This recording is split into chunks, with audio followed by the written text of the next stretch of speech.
সেদিন রাসূল বিজয়ের সেই নিশান উড়ন্ত অবস্থায় বলেছিলেন, আজকের দিন আমি আজকে সবাইকে ক্ষমা করে দিলাম, তবে 17 জনকে ক্ষমা করা হবে না, যেখানে পাবে সেখানে হত্যা করবে। এর মধ্যে যারাই ছিল তারাই ছিল সাথে রাসূল, রাসূলকে যারা বাজে কথা বলেছিল। সম্মানিত ভাইরা, আমার দেশের যারা চিহ্নিত এই সমস্ত রাসূলকে ব্যঙ্গোক্তিকারী, এদেরকে প্রকাশ্যে ধরা হোক, প্রকাশ্যে দিবালোকে ধরে এদেরকে কুত্তা বিলাইয়ের, এদেরকে হত্যা করে রক্ত মাংসগুলো কুত্তা বিলাই দেখানো দরকার। এদের বেঁচে থাকার কোন অধিকার থাকতে পারে না। সম্মানিত ভাইরা, সম্মানিত বন্ধুগণ, এই কালামানি বুক উঁচু করে দম্ভ ভরে বলতো, আমি নিজে সাইদিকে ফাঁসির রায় দিয়েছি। ইতিহাস থেকে শিক্ষা নাও যে আল্লাহ ফেরাউনকে ছাড়ে নাই, নমরুদকে ছাড়ে নাই, আবু জেহেলকে ছাড়ে নাই, তোমাদেরকেও ছাড়ে নাই। আল্লাহ তোমাদেরকে উত্তম পুরস্কারে পুরস্কৃত করেছে। আল্লাহ আছেন না নাই? আমরা একটু ধৈর্যহীন হয়ে পড়েছিলাম। ফেরাউন হায়াত পেয়েছিল 1600 বছর, আর আমরা ফেরাউনের হায়াত পাইছিলাম হলো 16 বছর। কয় বছর? আমাদের ফেরাউনের টাইম ডিউরেশন কত? 16 বছর। আর মুসার কওমের ওই উম্মতের জন্য ফেরাউন পেয়েছিল হায়াত কত বছর? 1600 বছর। 1600 বছর আর 16 বছর। সম্মানিত ভাইরা, আমরা সহজেই পেয়েছি একটা সুন্দর পরিবেশ। বলি আলহামদুলিল্লাহ, জোরে বলি আলহামদুলিল্লাহ। সম্মানিত ভাইরা, আমাদেরকে কাজ করতে হবে। পেয়েছি সময়, এই সময়টাকে কাজে লাগানোর দরকার আছে না নাই? পৃথিবীতে মূল্যবান জিনিস হলো দ্য টাইম। বলা হলো ডক্টর ইউনূসকে লক্ষ্য করে যে এই যে মূর্তিগুলো ভাঙতেছে, ব্যাপারে আপনার কমেন্ট কি? উনি বললেন, এই প্রশ্ন আমাকে করেন কেন? যার মূর্তি ভাঙতেছে তার মেয়েকে প্রশ্ন করেন, তার জন্য সে দায়ী। সম্মানিত বন্ধুগণ, আমরা এমন সংসার পেয়েছি 55,000 বর্গ মাইলে 64,000 গ্রাম বাংলার সুজলা সুফলা শস্য শ্যামলা সোনার বাংলাদেশ। আমাদের এই সংসারটা এমন হালে রেখে গেছে তারা। এই সংসারের ঋণ হলো 18 লক্ষ কোটি টাকা। তন্মধ্যে ওরা নিজেরাই সাগর চুরি করে নিয়ে গেছে 11 লক্ষ কোটি টাকা। ওদের মুখে দেশপ্রেম মানায় না, ওরা হচ্ছে দেশের সবচাইতে বড় দুশমন, দুশমন, দুশমন। সম্মানিত ভাইরা, এই জন্য সবার কাছে আমার উদাত্ত আহ্বান, সকল নেতার পথ ছেড়ে দিয়ে আমরা একজন নেতার পথ ধরব। তিনি অন্য কেউ নন, যাকে নির্বাচিত করেছেন তিনি কে? আসতে বলেন, তিনি কে? আল্লাহ তাআলা। তিনি হচ্ছেন আমাদের প্রাণ প্রিয় নেতা, আমাদের আদর্শ, উসওয়ায়ে হাসানা, রাহমাতুল আলাম, রাসূল আকরাম জনাবে মুহাম্মদুর রাসূলুল্লাহ সাল্লাল্লাহু আলাইহি ওয়াসাল্লাম। তার জীবন থেকে মুমিনদের জন্য কিছু করণীয় আছে 15টা। কয়টা বলেন তো? কোরআনকে সামনে রেখে আমি এই নোটটা করার চেষ্টা করেছি। 15টা অনুকরণীয় আদর্শ যদি আমাদের জীবনে বাস্তবায়িত হয়ে যায়, আশা করা যায় আমরা জান্নাত পাবো। জোরে বলি ইনশাআল্লাহ। সবাই জান্নাতে যেতে চান না? সবাই জান্নাতে যেতে চান তো? কয় নাম্বারে জান্নাতে বলেন? কয় নাম্বার? 1 নাম্বার। 1 নাম্বার জান্নাত তো বহু বড়। সর্বনিম্ন যে জান্নাতটা, সেই জান্নাতের এরিয়া হবে 10টা পৃথিবীর মতো একটা জান্নাত। জোরে বলি সুবহানাল্লাহ। 10টা পৃথিবীর মতো একটা জান্নাত, সর্বনিম্ন জান্নাত থেকে এই জান্নাত দেওয়া হবে। শুধু 7 দিনে 1 দিন জুমার নামাজ পড়ে আসতে পারে। আমার দেশে 7 দিনে 1 দিন মুসল্লি বেশি না প্রতিদিন মুসল্লি বেশি? 7 দিনে 1 দিন। দুঃখজনক বিষয়গুলো, 18 কোটি মুসলমান বাংলার জমিনে, কিন্তু ফজরের মুসল্লির দিকে যদি আমরা তাকাই, নিজের গ্রামের দিকেও যদি তাকাই, 4.5 লাখ মসজিদের দিকে যদি তাকাই, মসজিদের আবাদ হয়েছে, কিন্তু সেই আবাদটা হলো মসজিদ সুন্দর হয়েছে কিন্তু মুসল্লি সুন্দর হয় নাই। মসজিদগুলো পাকা পাকা হয়েছে, ঈমান কাঁচা হয়ে গেছে।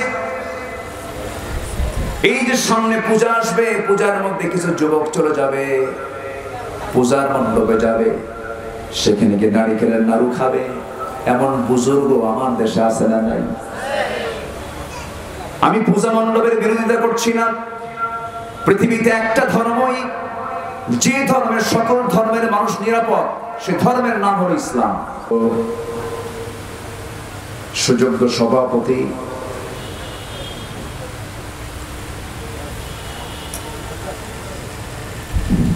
নন্দিত আলেমে দ্বীন উস্তাজুল আসাতিজা ইমামুল আইম্মা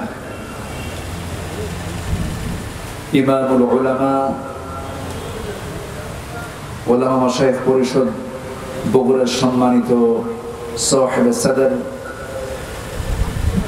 শিবগঞ্জ উপজেলা পরিষদের এক্স চেয়ারম্যান,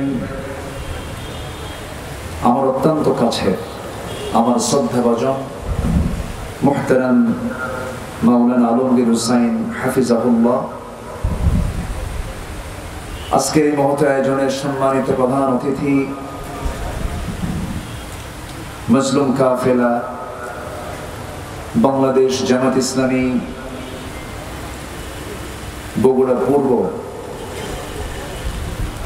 সম্মানিত আমির শিক্ষাবিদ অধ্যাপক নাজিম উদ্দিন, আজকের মাহফিলে উপস্থিত হাজারাত উলামায়ে কেরাম, ফদালায়ে ইজাম, সুশীল সমাজ, বিশেষ করে মঞ্চ অভিষ্ট আমার অত্যন্ত কাছের, আমার প্রাণ প্রিয় দ্বীনি ভাইরা, সামনে উপস্থিত, দূরে কাছের বিভিন্ন স্থান থেকে ছুটে আসা কালেমার ঝান্ডাবাহী, তৌহিদের পতাকাবাহী, দ্বীন ইসলামের নর শারদুল বীর মুজাহিদ, প্রাণ প্রিয় সম্মানিত দ্বীনি ভাইরা, আড়ালে বসে আছেন শ্রদ্ধেয়া সম্মানিতা মা বোনেরা। আলোচনার সূচনায় আনুষ্ঠানিকতার মধ্য দিয়ে আমার পক্ষ থেকে আবারও দিল খোলা সালাম, আসসালামু আলাইকুম ওয়া রাহমাতুল্লাহি ওয়া বারাকাতুহু। মহান রব্বুল আলামিনের শুকরিয়া, যে মহান আল্লাহ সুবহানাহু ওয়া তাআলা দীর্ঘ 16 বছর পর এই মাঠেই 2009 সালে সর্বশেষ তাফসীর মাহফিল অনুষ্ঠিত হয়। মাঝখানে দীর্ঘ সময় জুলুম শাহীর চক্রান্তের কারণে এই ধারাবাহিকতা রক্ষা করা সম্ভব হয়নি। সুন্দর একটি পরিবেশ আমরা ফিরে পেয়েছি, যে মহান রব্বুল ইজ্জতুল জালাল আমাদেরকে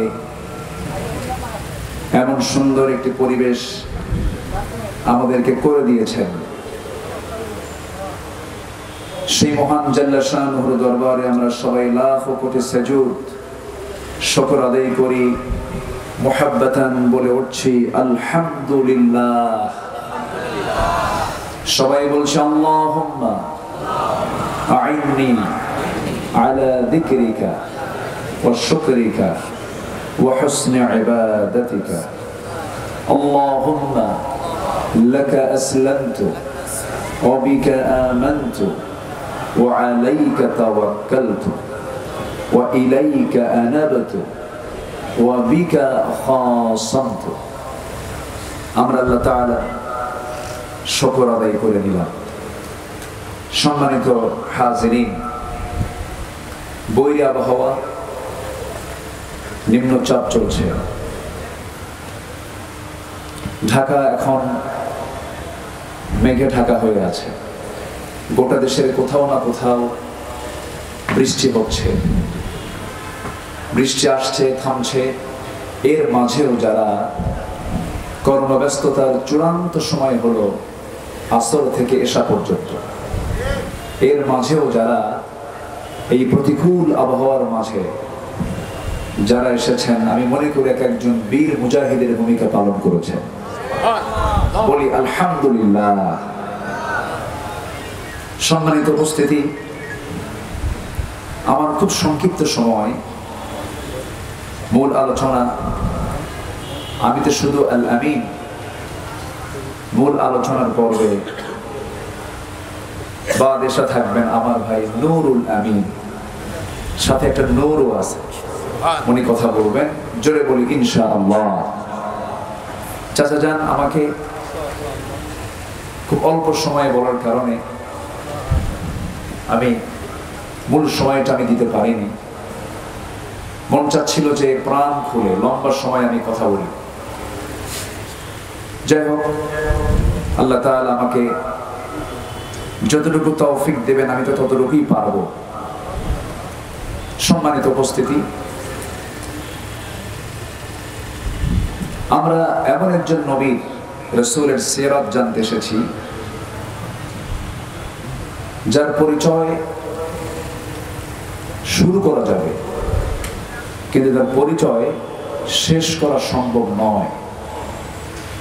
আল্লাহ তাআলা তার চারিত্রিক সনদ দিতে নিয়ে একটা আয়াত এটা কমপ্লিট বলে দিয়েছেন, ওয়া ইন্নাকা লাআলা খুলুকিন আযীম। আযীম শব্দের ব্যাখ্যা হচ্ছে যেটার তলা খুঁজে পাওয়া যায় না, এটা আযীম। সেই নবীজির এই তলাবিহীন সিরাত, যার কোনো তলা খুঁজে পাওয়া যাবে না, বিশাল সিরাত, তার জীবন থেকে, তার জীবনের গুণাবলী থেকে হালকা কিছু কথা আমি উপস্থাপন করতে চাচ্ছি। ওমা তাওফীকি ইল্লা বিল্লাহ আলাইহি তাওয়াক্কালতু ওয়া ইলাইহি মুনীব। আমি অনেক মাহফিলে কথা বলি, প্রায় 24-25 বছর হয়ে গেল, কিন্তু আজকে আমার কথা বলতে নিয়ে আমি একটু আনইজি ফিল করছি। কেন জানেন? আমার ডান পাশে যিনি বসে আছেন, আমি বলা চলে ওনার কোলেই আমি বড় হয়েছি। বক্তৃতার জোরে বলি আল্লাহুম্মা আমিন। সম্মানিত উপস্থিতি, এক সময় চাচার দাড়ি কালো দেখেছি, জীবনতে এমনই অনেক মজবুত দেখেছি, মোটরসাইকেল চালাতে দেখেছি,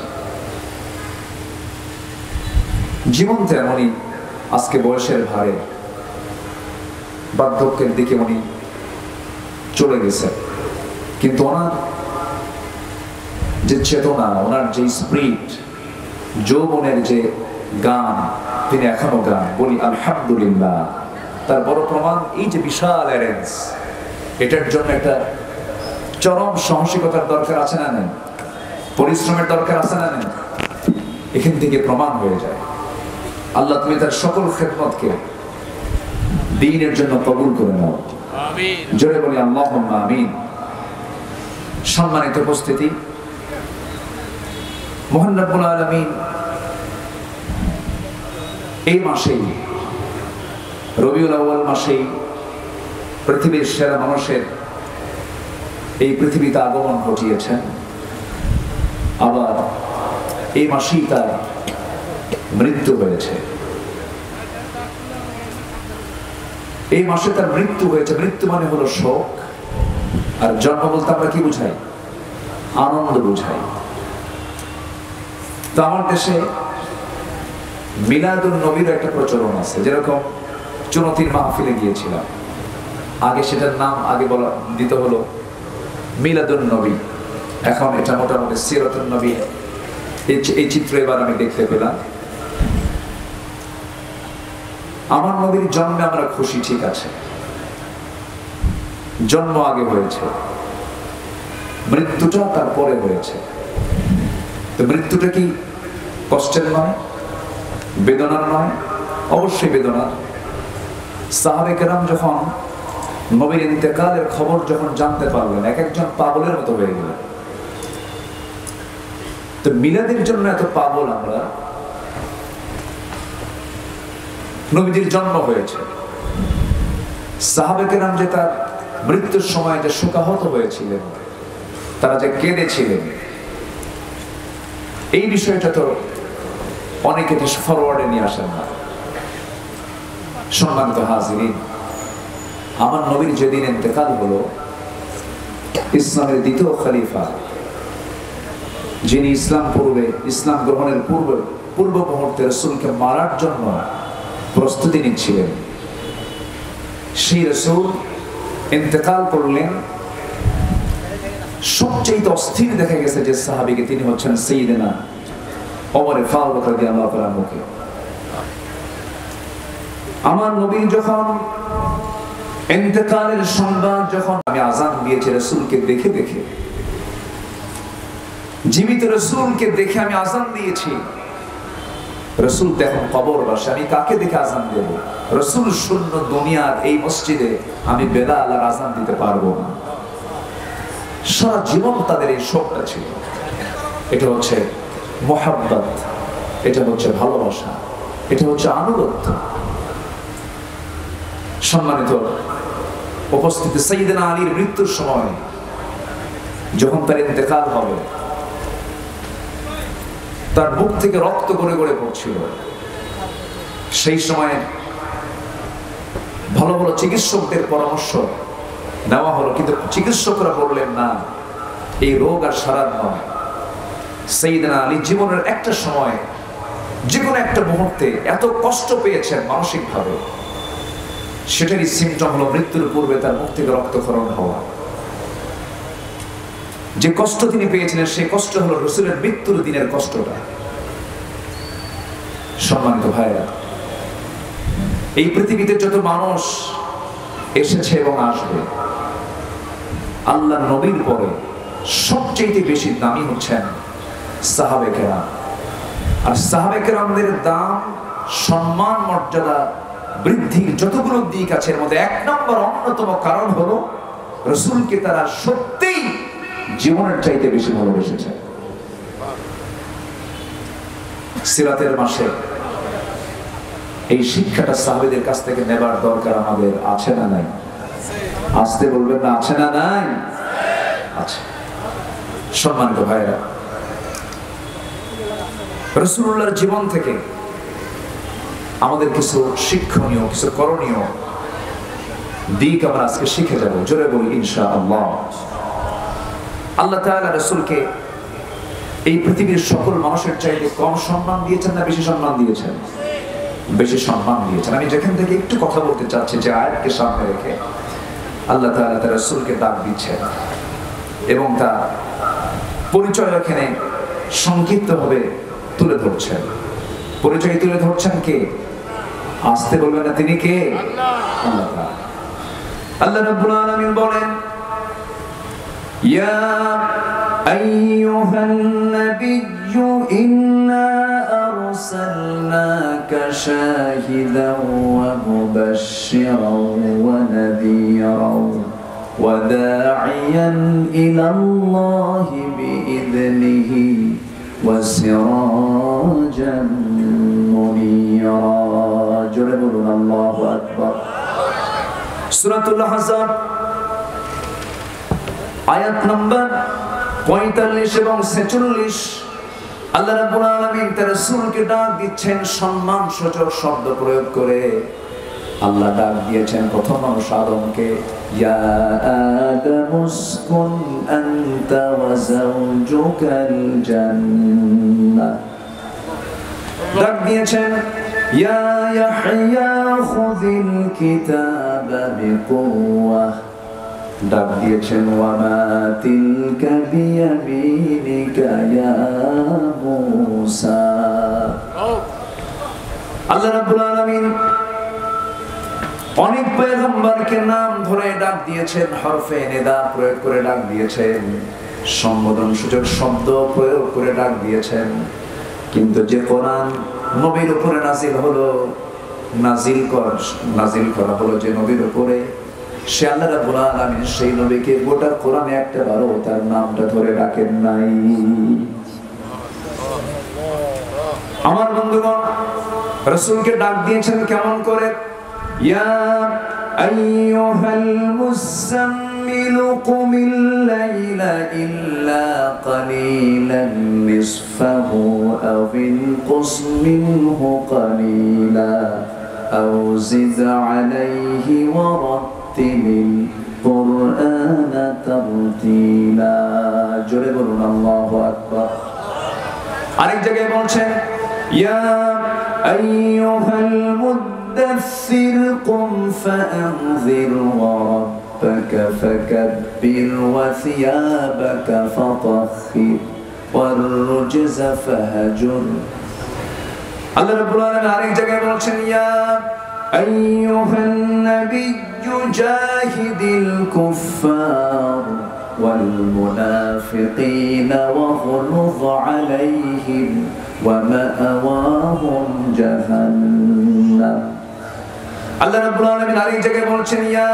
আইয়ুহার রাসূল বাল্লিগ মা উনজিলা ইলাইক আল্লাহ রাব্বুল আলামিন রাসূল সম্বোধন করেছেন নবী সম্বোধন করেছেন মুদ্দাসসির সম্বোধন করেছেন মুজাম্মিল সম্বোধন করেছেন কিন্তু একটা বার সরাসরি আল্লাহ তার রাসূলের নাম নেন নাই জোরে বলি আল্লাহু আকবার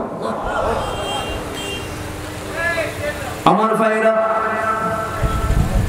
আল্লাহ রাব্বুল আলামিন এক জায়গায় ইসমুহু আহমদ বলেছেন আরেক জায়গায় বলছেন মুহাম্মাদুর রাসূলুল্লাহি ওয়াল্লাযীনা মাআহু আশিদ্দাউ আলাল কুফফারি রুহামাউ বাইনাহুম তারাহুম রুকআন সুজদান ইয়াবতাগুনা ফাদলান মিনাল্লাহি ওয়া রিদওয়ানা سيماهم في وجوههم من أثر السجود জোরে বলুন আল্লাহু আকবার নাম নিয়েছেন কিন্তু সঙ্গে সঙ্গে সিফাত অ্যাডজেক্টিভ প্রয়োগ করে দিয়েছেন যে আল্লাহ তাআলা তার রাসূলের সম্মান এত উচ্চকিত করেছেন তার নাম উচ্চারণ করতে আল্লাহ রাব্বুল আলামিন সম্মানসূচক শব্দ প্রয়োগ করেছেন আল্লাহ নিজে আল্লাহর পরিচয়টা কি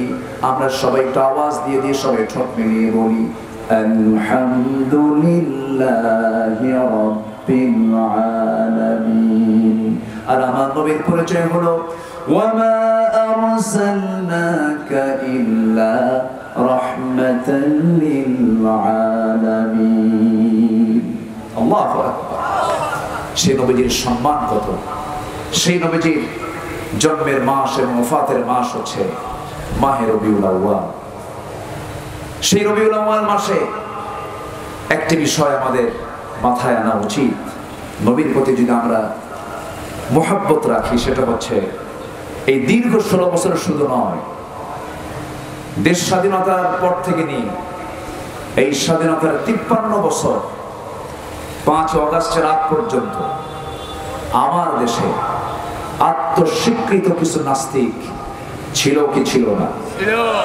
সেই নাস্তিকদের দোসররা এখনো আছে না নাই আসতে বলবেন না আছে না নাই তসলিমা নাসরিন চলে গেছে কিন্তু প্রেতাত্মা কিছু আছে না নাই আছে হনুমান আজাদের মৃত্যু হয়েছে তার কিছু আওলাদরা আছে না নাই আছে এরা এই দীর্ঘ 16 বছর খুব নাচানাচি করেছে অনেক ব্লগার বুক উঁচু করে নবীর বিরুদ্ধে তারা কথা বলেছে এমন শাতেমে রাসূল রাসূলকে যারা গালি দিয়েছে রাসূলকে নিয়ে যারা ব্যঙ্গোক্তি করেছে রাসূলকে নিয়ে যারা নানা ধরনের জঘন্য মন্তব্য করেছে এই রবিউল আউয়াল মাসে আমরা বগুড়ার এই সেন্ট্রাল ঈদগাহ মাঠ থেকে সুস্পষ্ট ভাষায় জানিয়ে দিতে চাই তাদের তালিকা করুন অবিলম্বে ঠিক কি না তাদের তালিকা করুন রাসূলকে গালি দিলে ইসলাম 3টা অপরাধে শাস্তি চূড়ান্ত দিয়েছে 3টা অপরাধ করলে তার কোনো ক্ষমা নাই নাম্বার 1 হচ্ছে কতলুন নফস যদি কেউ কাউকে হত্যা করে নাম্বার 2 হলো আশ-শাইখুজ জানি কোন বুড়ো জিনাকার যদি জিনা করে প্রমাণ হয়ে যায় নাম্বার 3 হলো মুরতাদ অর্থাৎ ইরতাদ্দাত লিদীনিহি, দ্বীন থেকে যদি কেউ বের হয়ে যায়, এই তিন অপরাধের শাস্তি ইসলাম দিয়েছে, তাকে ফাঁসির মঞ্চে ঝুলিয়ে মারো। ঠিক কিনা?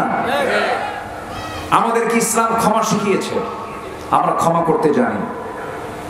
রাসূল ক্ষমা শিখিয়েছেন, আমরা ক্ষমা করতে জানি। কিন্তু আমার রাসূল ফতে মক্কার দিনে, মক্কা বিজয়ের দিন, কাবা শরীফের সামনে দাঁড়িয়ে সেদিন রাসূল বিজয়ের সেই নিশান উড়ন্ত অবস্থায় বলেছিলেন, আজকের দিন আমি আজকে সবাইকে ক্ষমা করে দিলাম, তবে 17 জনকে ক্ষমা করা হবে না, যেখানে পাবে সেখানে হত্যা করবে। এর মধ্যে যারাই ছিল তারাই ছিল সাথে রাসূল, রাসূলকে যারা বাজে কথা বলেছিল। সম্মানিত ভাইরা, আমার দেশের যারা চিহ্নিত এই সমস্ত রাসূলকে ব্যঙ্গোক্তিকারী, এদেরকে প্রকাশ্যে ধরা হোক, প্রকাশ্যে দিবালোকে ধরে এদেরকে কুত্তা বিলাইয়ের, এদেরকে হত্যা করে রক্ত মাংসগুলো কুত্তা বিলাই দেখানো দরকার। এদের বেঁচে থাকার কোন অধিকার থাকতে পারে না।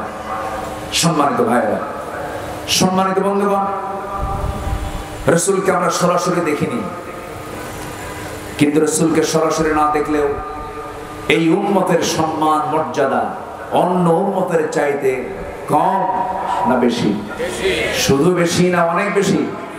আমরা হলাম উম্মতে ওয়াসাতা, উম্মতে ওয়াসাত। সূরা বাকারার 143 নম্বর আয়াত, আল্লাহ তাআলা এই আয়াতটাও সেট করেছেন এমন জায়গায়।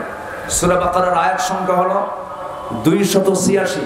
286 আল্লাহ তাআলা এই আয়াতটা সেট করেছেন 143 নম্বর আয়াতে, অর্থাৎ ঠিক মিডিলে। এবং এর অর্থটাও হচ্ছে উম্মাতাও ওয়াসাতাল লিতাকুনু শুহাদা আলান নাস। আল্লাহু আকবার বলেন। তোমরাই হলে মধ্যমপন্থী জাতি, মধ্য জাতি তোমরা।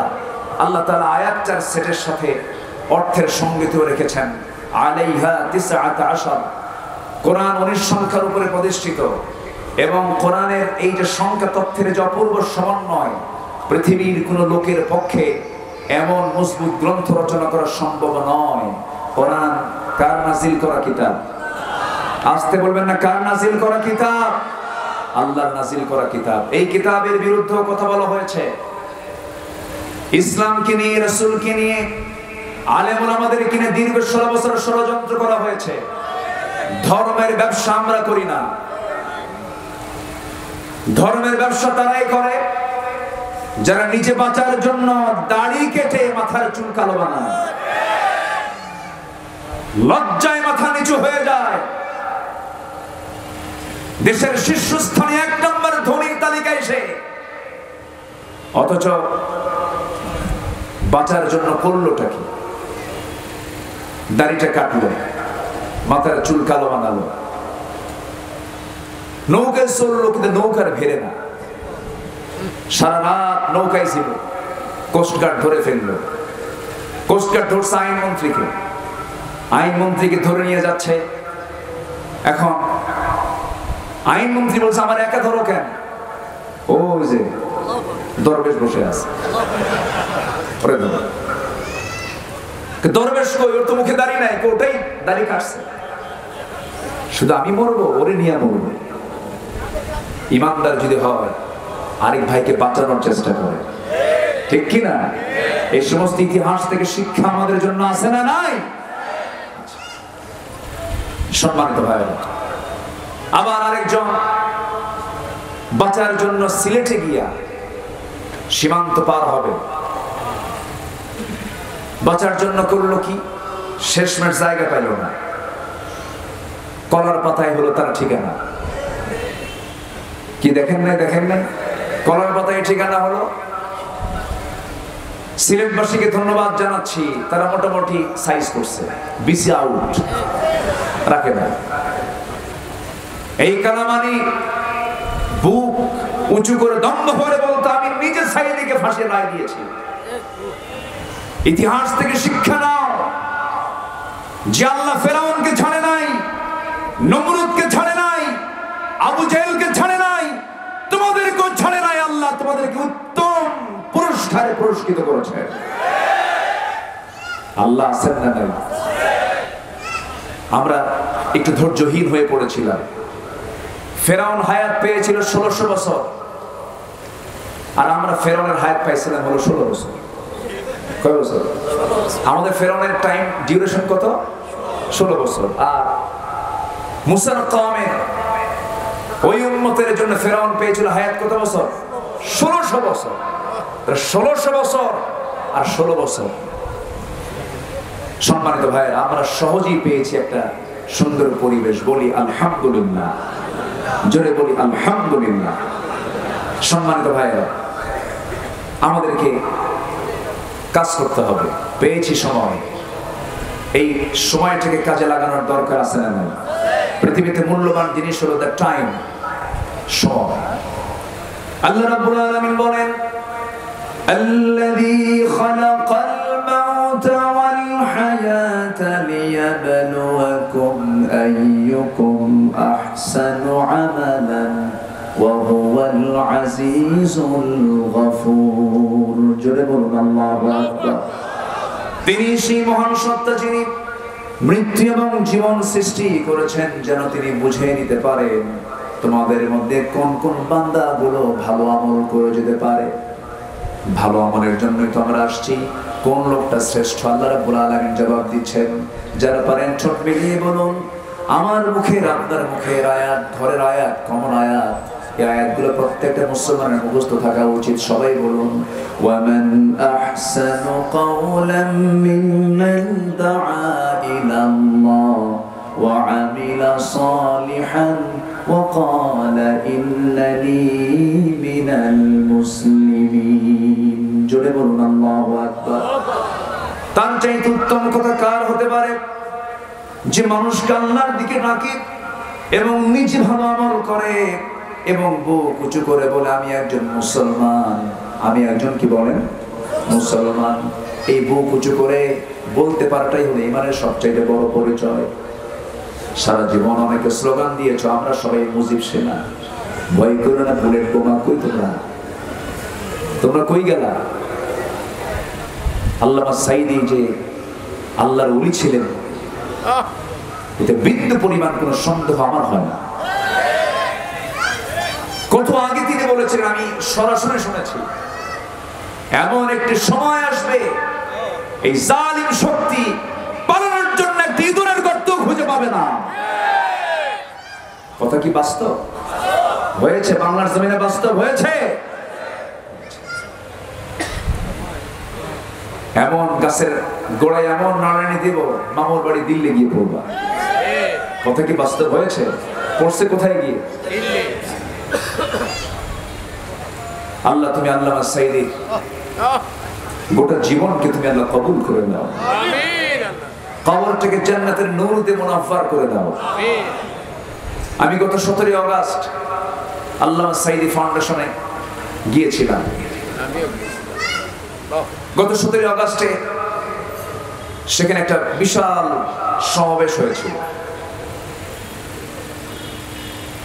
ওনার এলাকার মানুষ ওনাকে যে কি পরিমাণ ভালোবাসে কাউকে দেখা লাগবে না। সুখরঞ্জন বালিটাই যথেষ্ট।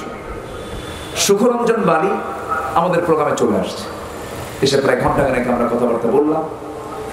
তো বললাম, দাদা বাবু আপনার সবই তো ঠিক ছিল। ওনার বক্তব্য হচ্ছে, আমার জীবন যাবে আমি সাইদির বিরুদ্ধে কথা বলতে পারবো না। এটা হিন্দু মানুষ, শুধু ইমানটা নাই, কিন্তু ইমানের যত গুণ সব গুণ আল্লাহ তাআলা তার মধ্যে দিয়েছেন। ওয়াকুলু কাওলান সাদীদা ইউসলিহ লাকুম আ'মালাকুম ওয়া ইয়াগফির লাকুম যুনুবাকুম। আমি তাকে বললাম যে আপনার যে অবদান, আপনার যে ভূমিকা, এদেশের অনেক আলেমের এই ভূমিকা নেই, ঠিক কিনা বলুন? আপনার যে ভূমিকা, এই ভূমিকাটা এদেশের অনেক আলেমের নাই। এই সাহস আলেমরা রাখে না। বরঞ্চ আল্লামা খেতাব দেওয়ার জন্য জোর করে আপনারা যারা প্ল্যান করছেন, আল্লামার খেতাব প্রত্যাশী যে লোকটা গণজাগরণ মঞ্চে গিয়ে বুক উঁচু করে বলল আমি আমার জীবনের শ্রেষ্ঠ কাজ করতে পেরেছি গণজাগরণ মঞ্চে এসে। সেই লোকটাকে আপনারা প্রমোট করতে চান।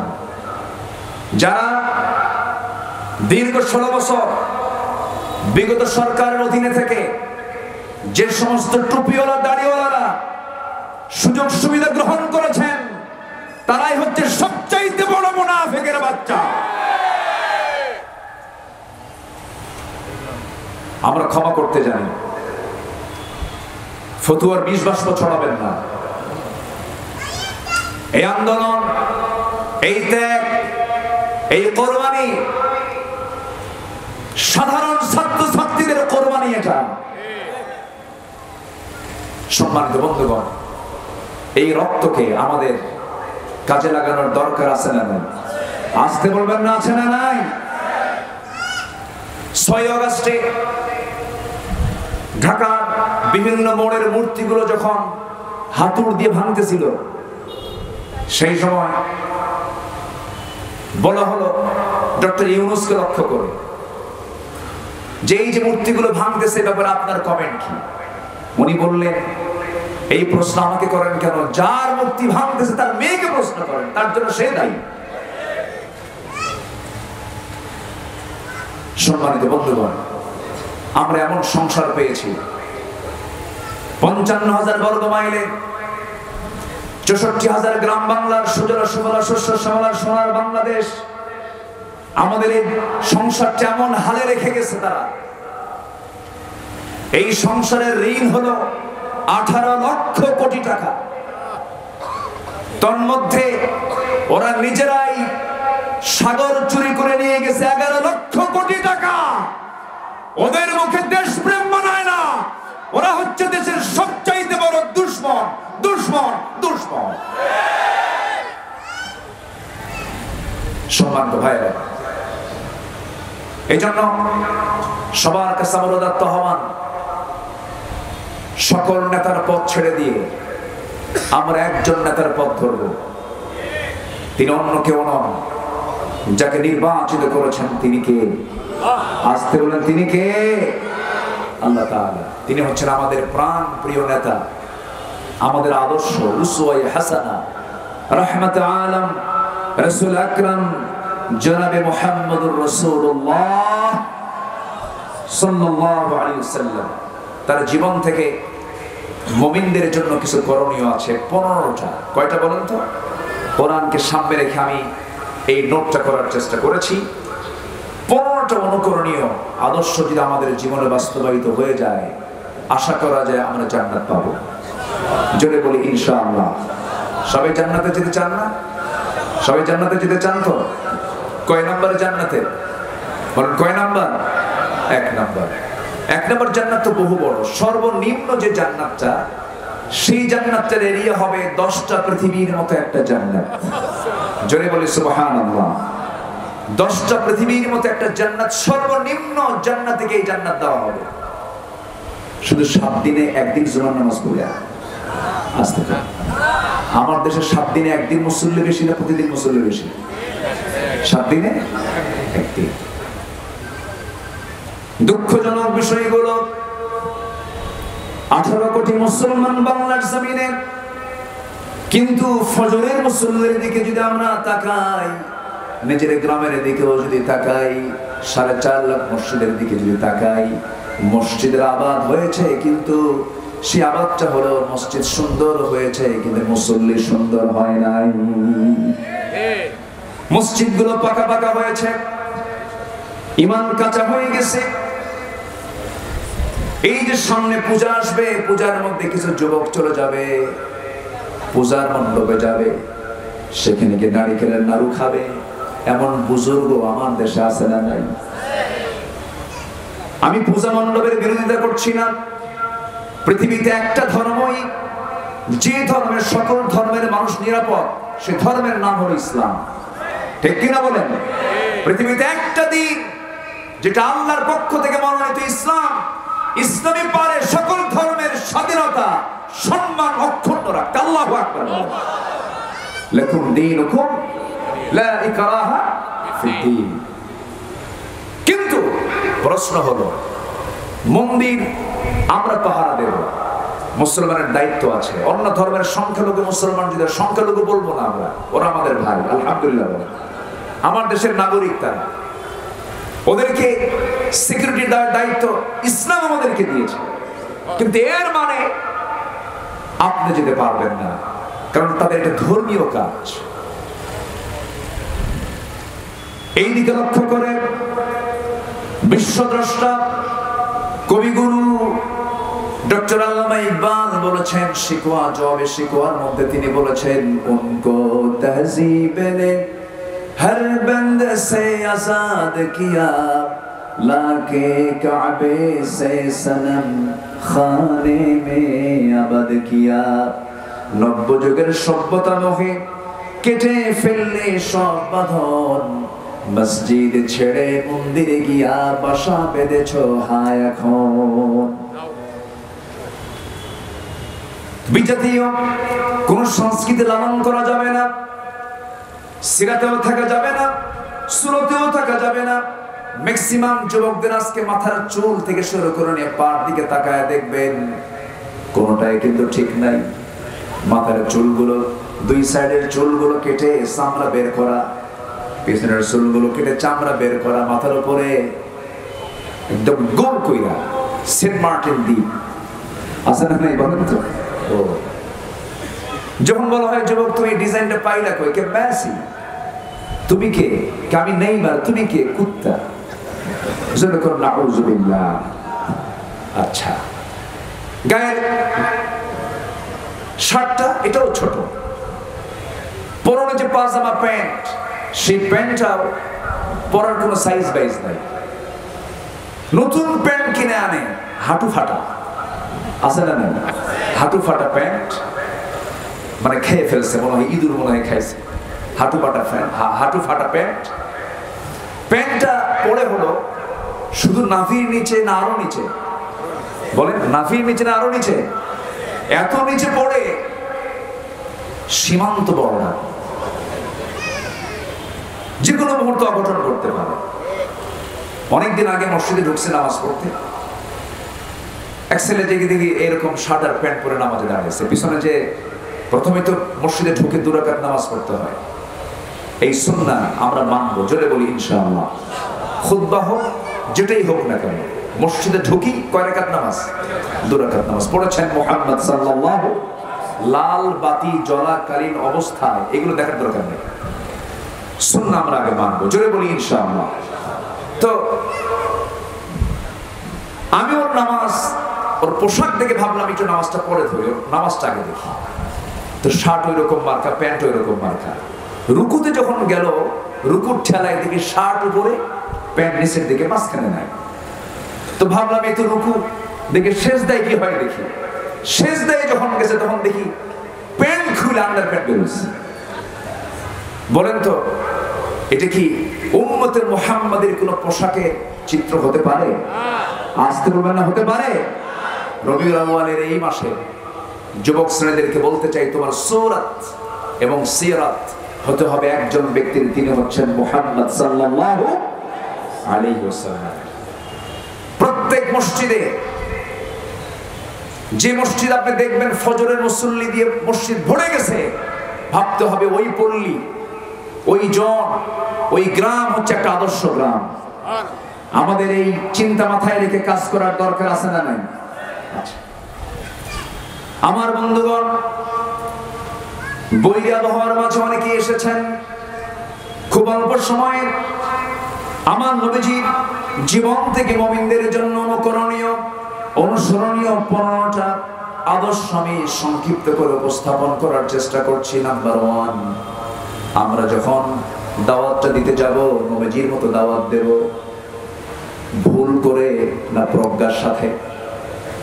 প্রজ্ঞার সাথে ভুল করে নয়, অনুত্তম পথ